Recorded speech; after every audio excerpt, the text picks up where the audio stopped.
Collins & Co.'s not-for-profit conference, Be Empowered Through Knowledge, is designed specifically for the not-for-profit sector.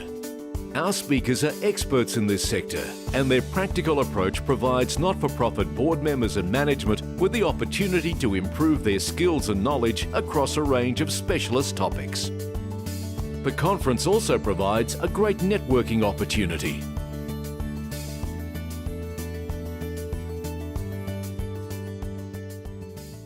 I would now like to introduce Derek Mortimer. Derek Mortimer is principal of D.F. Mortimer & Associates, a Melbourne-based boutique law firm practicing exclusively in not-for-profit and charity law. The firm's clients include private and public charitable foundations, trader associations and religious institutions. Derek commenced his legal career with a 1993 study tour of affordable housing trust and microfinance loan funds in the USA. Derek Mortimer will discuss his personal journey to practice in charity and non-for-profit with reference to cases and legislation, homelessness, property rights theory and charitable housing. Please welcome Derek.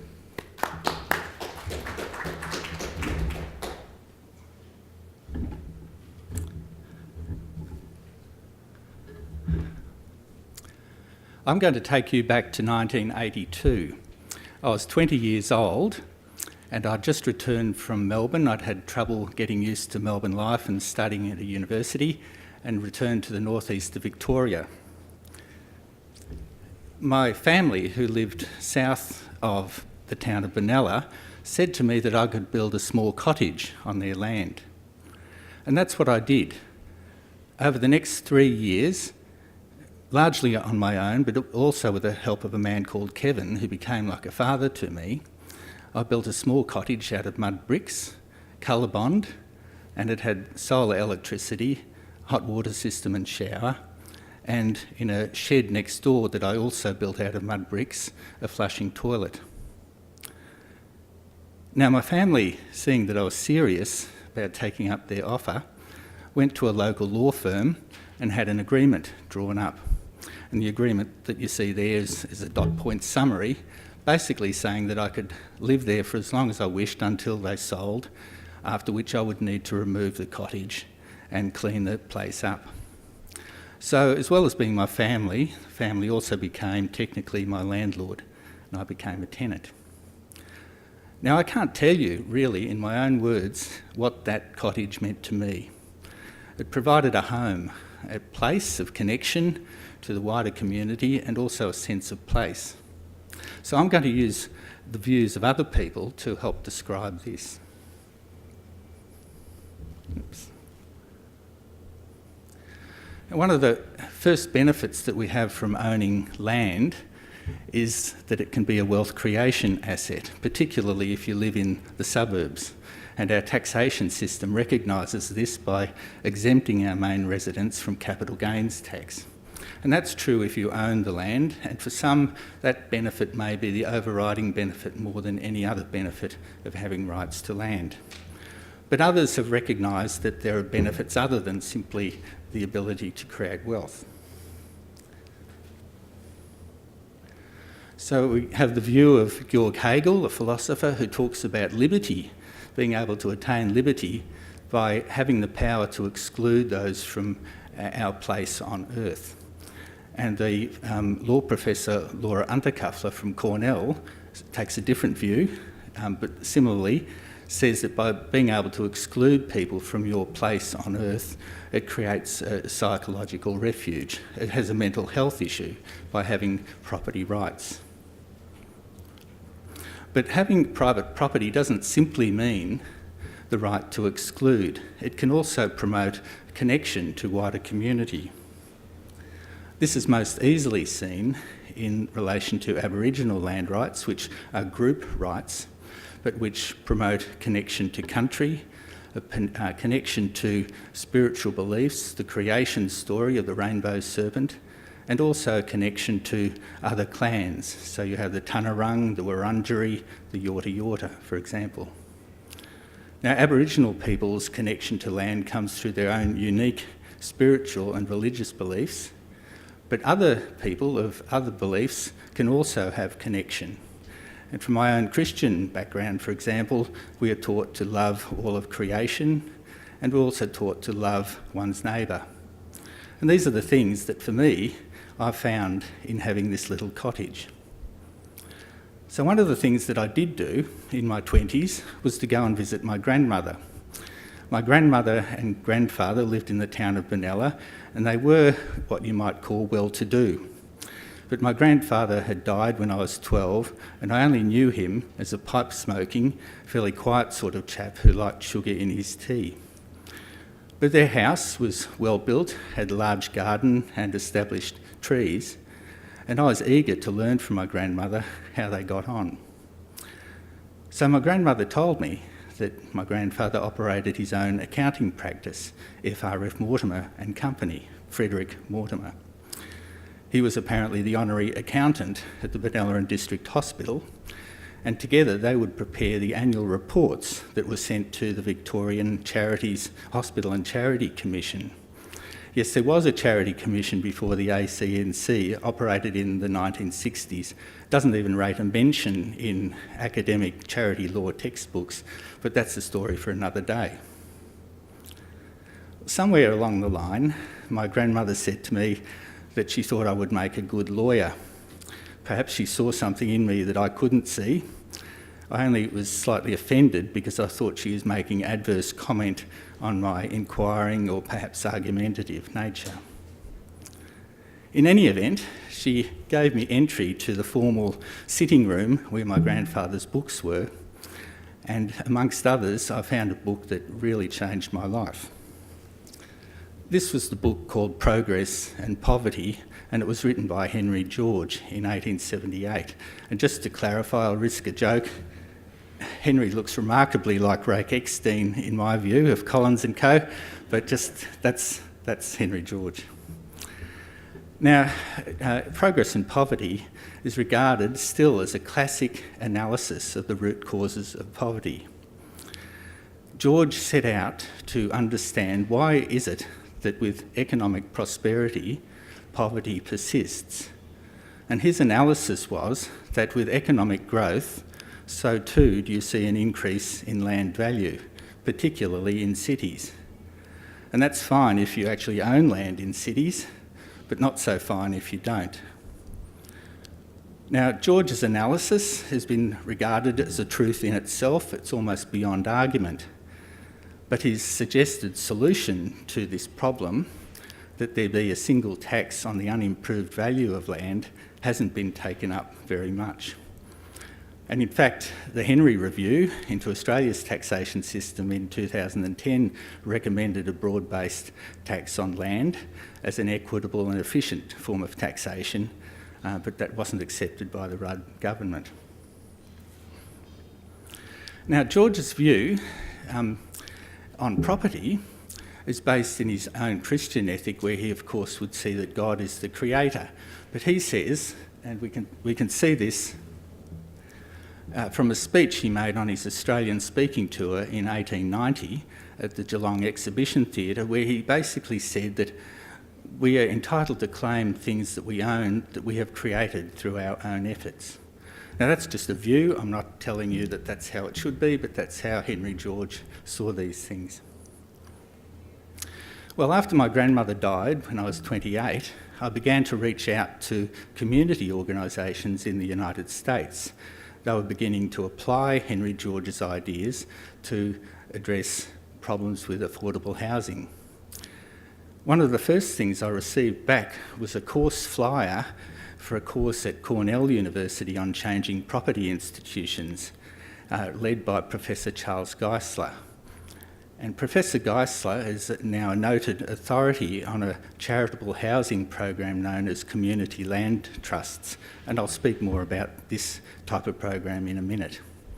But I so liked the cartoon on the course flyer, even though I didn't attend the course, that I've decided I'll show that to you now. It shows a couple of cavemen dreaming up a get-rich-quick scheme.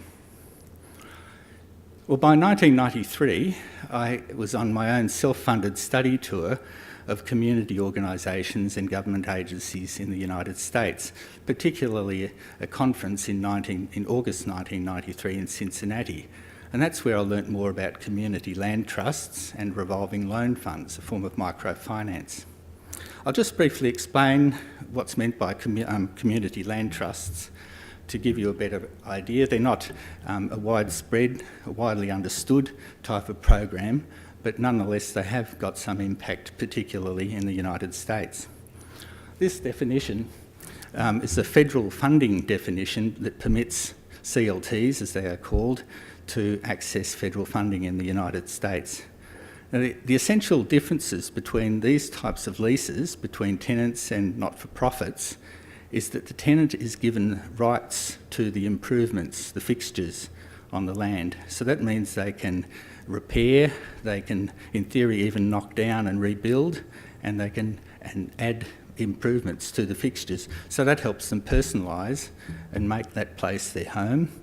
And there's a resale mechanism, or a mechanism built into the lease, that compensates the tenant at the end of the tenancy for the value of the improvements that they've made. So there's a little bit of equity generation, but it doesn't generally allow very much ability of the tenant to capture the capital growth, because that way the incoming tenant only has to acquire the rights to the fixtures and not the land itself. Well, I've told this part of my story elsewhere, but on a field trip on this conference, we went into the west end of Cincinnati, which is the more impoverished part, and I entered the home of an Afro-American lady who was acquiring the rights to the fixtures, but the land underneath was held by the local charity, a community land trust.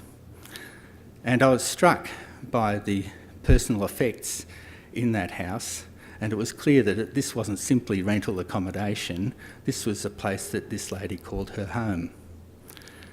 So I could only think back to my little mud brick cottage in the northeast of Victoria and understand how she would feel.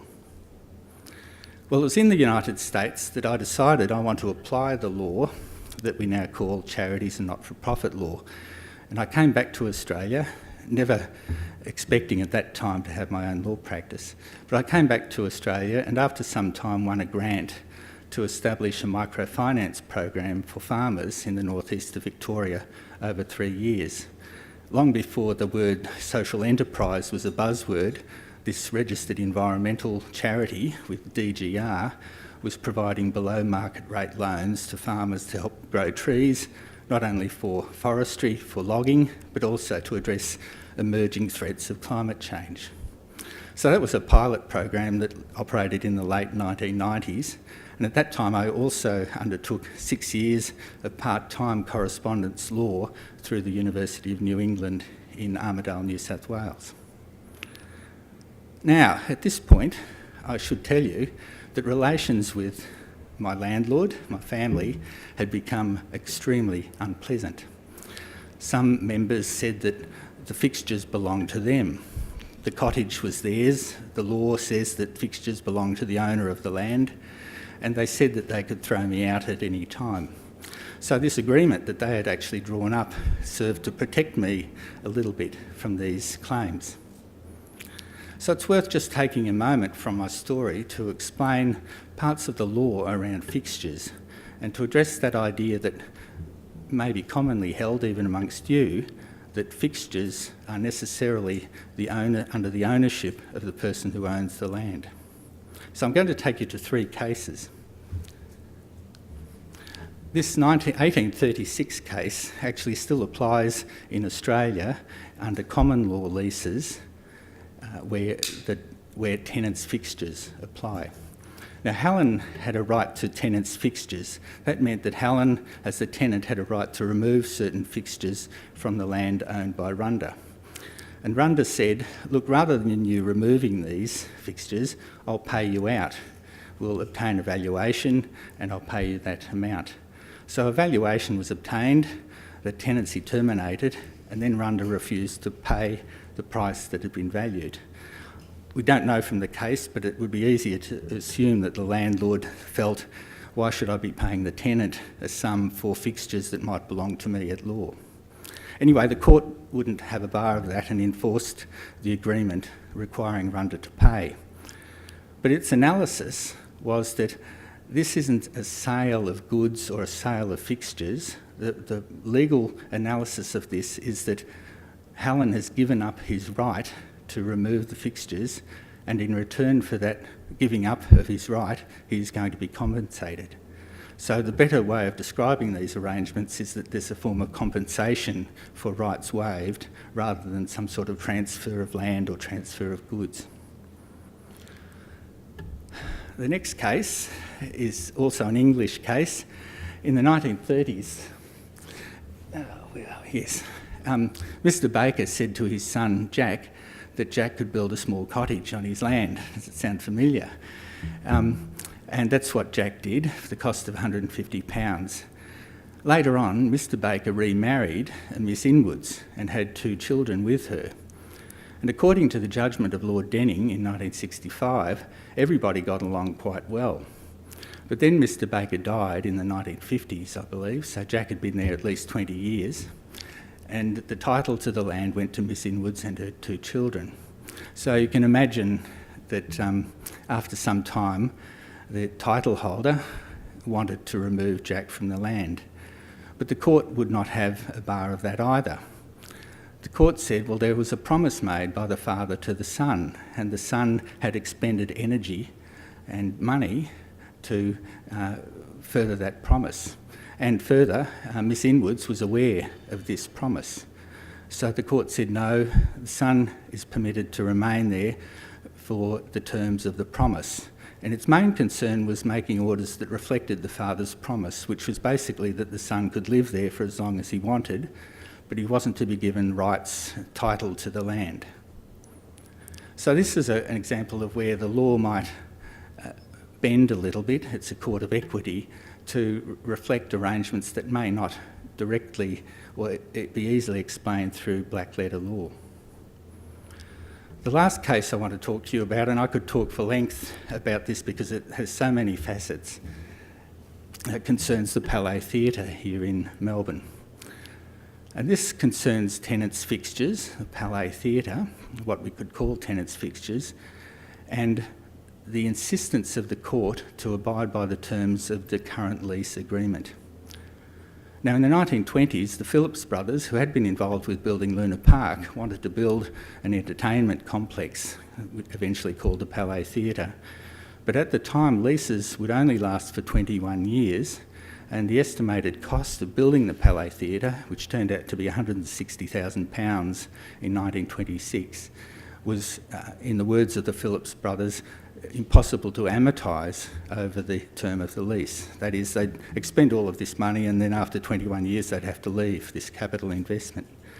So they developed an occupancy agreement with the state of Victoria that said at the end of the agreement, the 21 years, a new agreement would be offered by way of public auction, and of the sum obtained, a valuation of the fixtures would be made and the outgoing tenant would take that valuation. There was another clause that permitted the Phillips brothers, if the auction passed in, to actually demolish the Palais Theatre.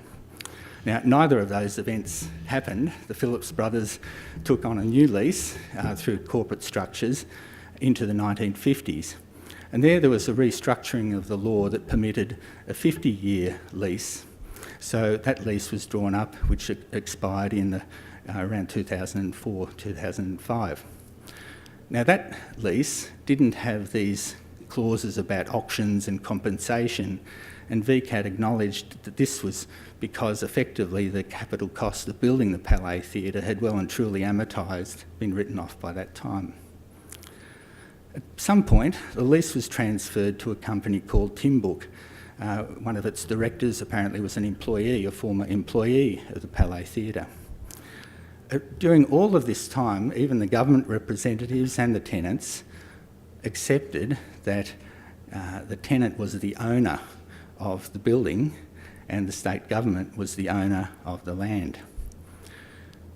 Well, as you know, the St Kilda Triangle project was developed and the lease was to terminate, and representatives of the government knocked on the door, theoretically, of the Palais Theatre to gain entry to make a condition report.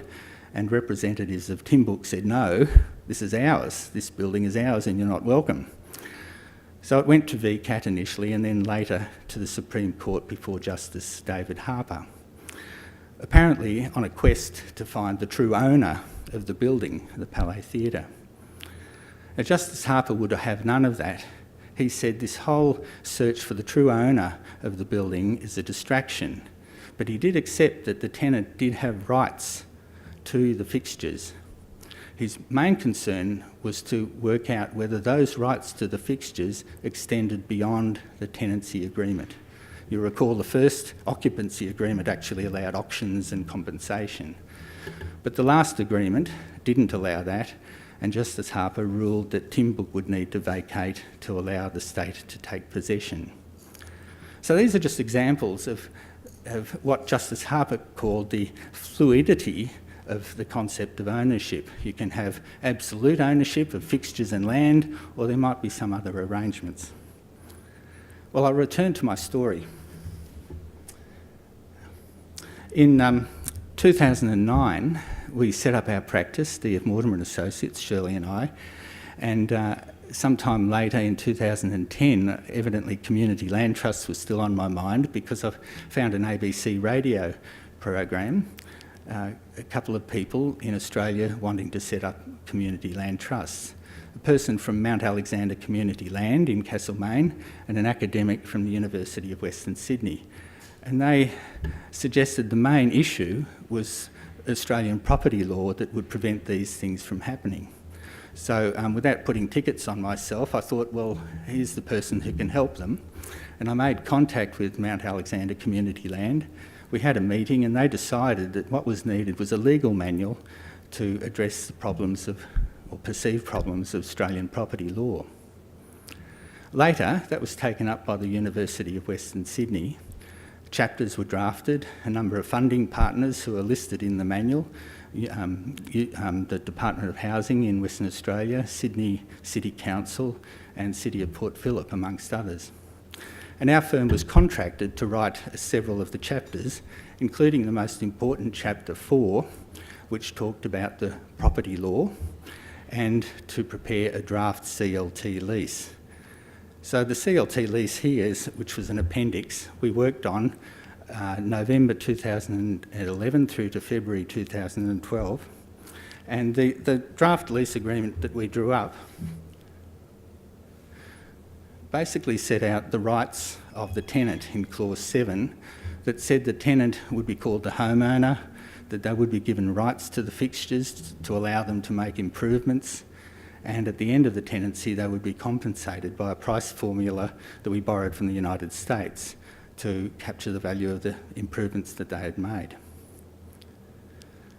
Well, we worked on that, and at a meeting of 30 March 2012, we were told by the university academics in front of representatives of all of the funding partners that they were rejecting our work.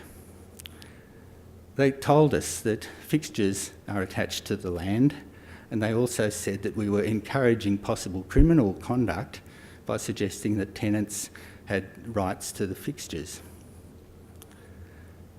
Now, whilst this professional obloquy was occurring, events involving the cottage had also come to a head. About a year earlier, Shirley and I decided to vacate the cottage, even as a place of respite from the pressures of Melbourne life, and a couple of friends had helped me to dismantle the cottage, put the mud bricks inside the shed and stack other materials against the shed. Later, in September 2011, we received a letter from the family's lawyer. Now, it wasn't a notice to quit. It simply said, well, what are you doing, when are you going to leave? So we replied and said, well, there's an agreement and you can be assured we will abide by the agreement and return the property to the condition it once was. Please let us know when the family are intending to sell. That was the last we ever heard from any lawyer or family member. But in the meantime, friends offered to serve in a working bee, brother-in-law offered his truck to move the materials, and others who lived nearby, other friends who had a vacant hay shed, said that we could store the materials there. So in October 2011, And about 3 weeks before our firm was to start work on the Australian Community Land Trust Manual, my friend Jeff and I travelled up to the cottage to scope out what was required. At this point, you should see, we hadn't received any notice or warning from the family. But when we arrived, we found nothing there. That is, and you're welcome to laugh, that's fine. There's a grieving period, but you're welcome to laugh if that's the way you see it. Yes, apart from some fruit trees I'd planted and some dust, there was no evidence that anyone had even lived there. So we walked around in amazement, and then I called my wife Shirley, who was in Melbourne, and she has given me permission to share this with you. But she burst into tears and said, "It's though they've tried to wipe you off the face of the earth." Now, I have to tell you, from long experience with my family, I'd become quite accustomed to their behaviour, and I thought the best that we could do was just simply walk away. But to Shirley's eternal credit, she said, "Well, we must take some legal advice." So we engaged a lawyer in Bendigo, just your average, everyday country lawyer with experience in conveyancing and leasing. And he looked at the materials and came to the view that there was a breach of the agreement. There was no formal notice to vacate, not even a warning, anything to indicate that the family were going to repudiate the agreement in such a violent way. Now, we engaged this lawyer roughly about three months during the same time that we were working on the Australian Community Land Trust Manual. At no time did that lawyer ever raise an issue that the fixtures were attached to the land and therefore the agreement could not be enforced. His only concern was to work out a value of the improvements so that we could commence proceedings, if necessary, in the Magistrates' Court. All that we could show him was a photograph of Shirley and I in front of the mud brick cottage with party hats on, surrounded by our nephews. So you can see there was a difficulty there. So I'm glad you're laughing, because it is a funny story.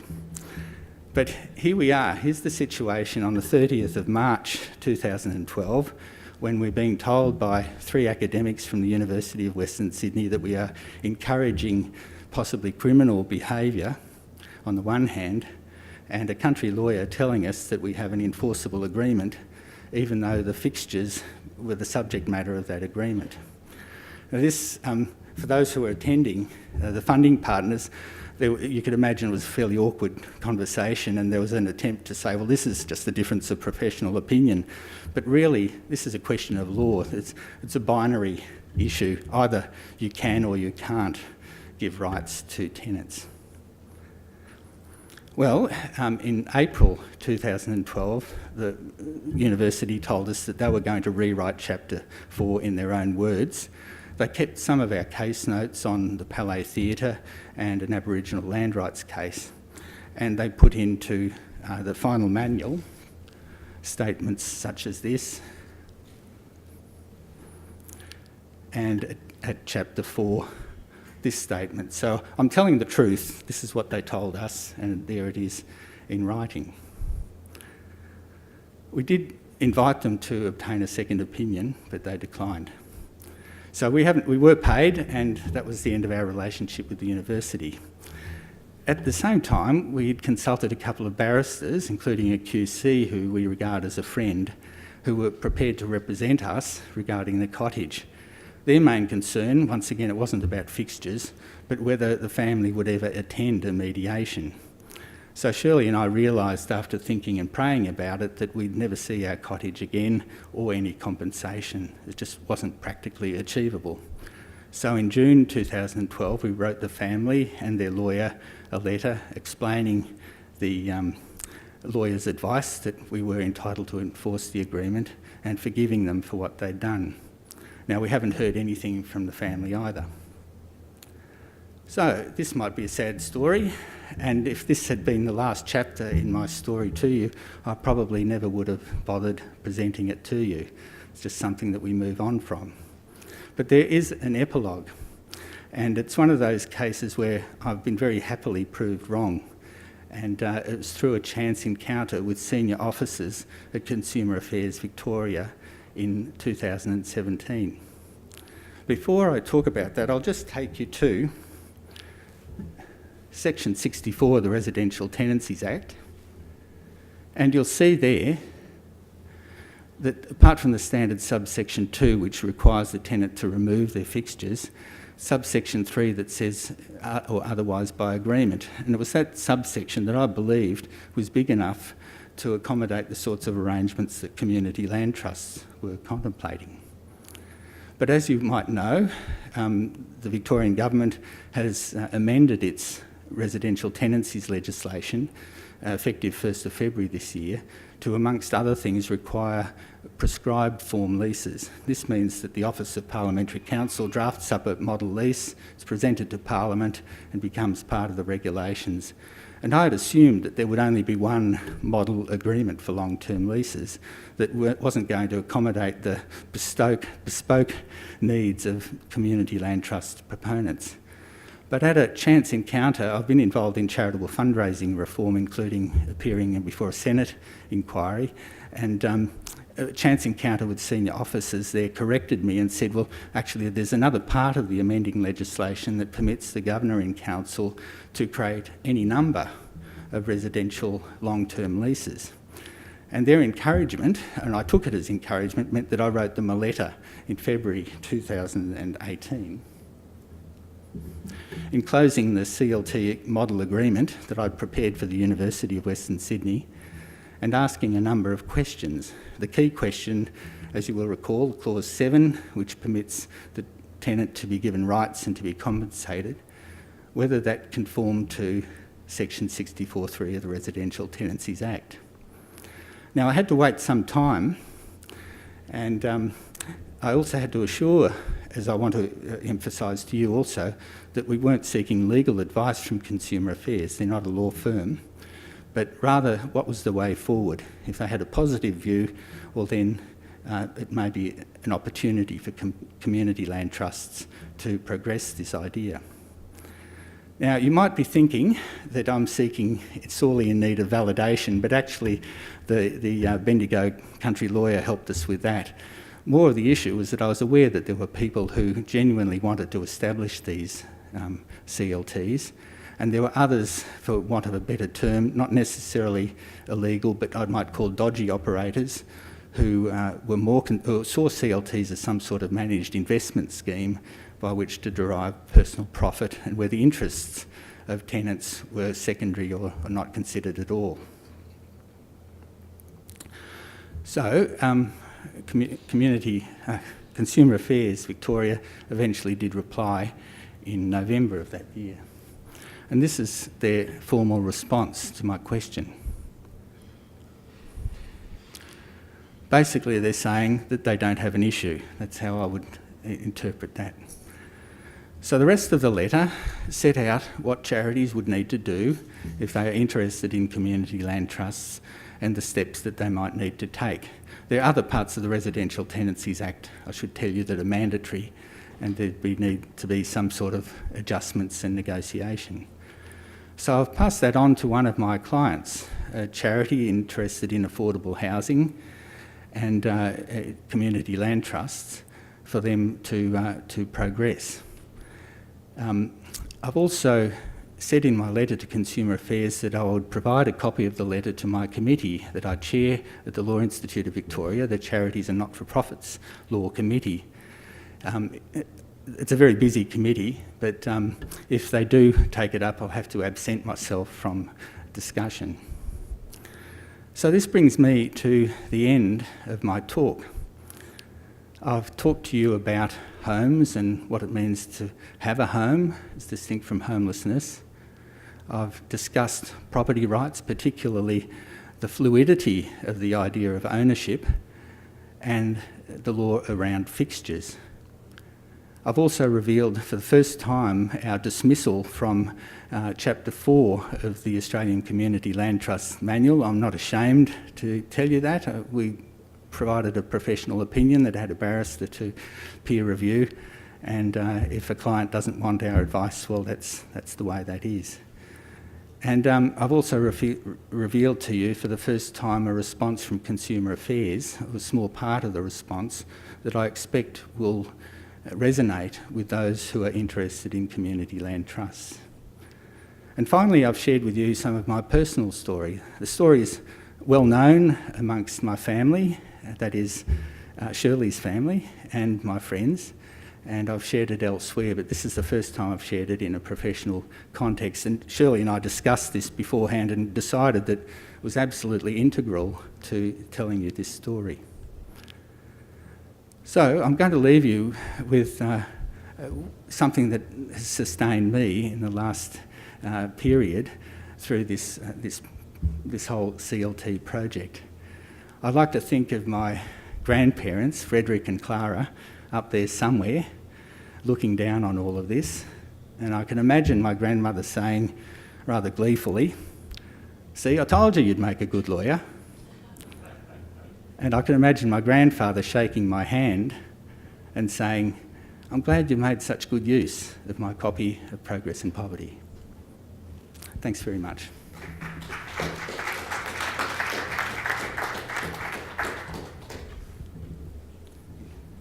Happy to take questions, Rake has asked. Yes? Derek, in terms of the agreement with University of Western Sydney and the book, which law, are we looking at Commonwealth law, State of Victoria or New South Wales, or is it a combined law now in terms of residential tenancies? It's a great question. The Australian Community Land Trust Manual attempted to encompass all of the state-based laws, and there are differences. Notably in the New South Wales, there's a section which eludes me at the moment, which actually promotes long-term tenancies, and I believe that that section could also allow CLTs to be developed in New South Wales. But I've had to drill down into the Victorian tenancy legislation for proponents here in Victoria. Any further questions? Yes. Just briefly, so there are community land trusts in Australia?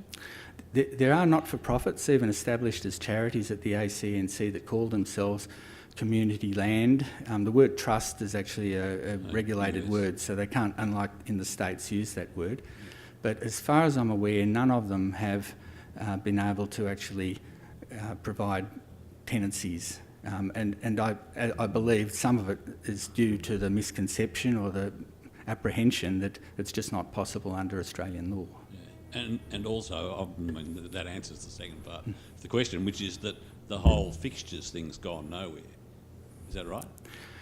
Because there are no tenancies. There are no tenants, and therefore there are no, as yet, no provision for compensation for the fixtures. No, that's right. So as far as I'm aware, there isn't any CLT classic type CLT, the definition I provided you before in the United States, which I should briefly go off beam, but that was promoted by then Mayor of Burlington, Bernie Sanders, who is now standing for President. It gives you an idea of the politics, but I don't want to get into the politics.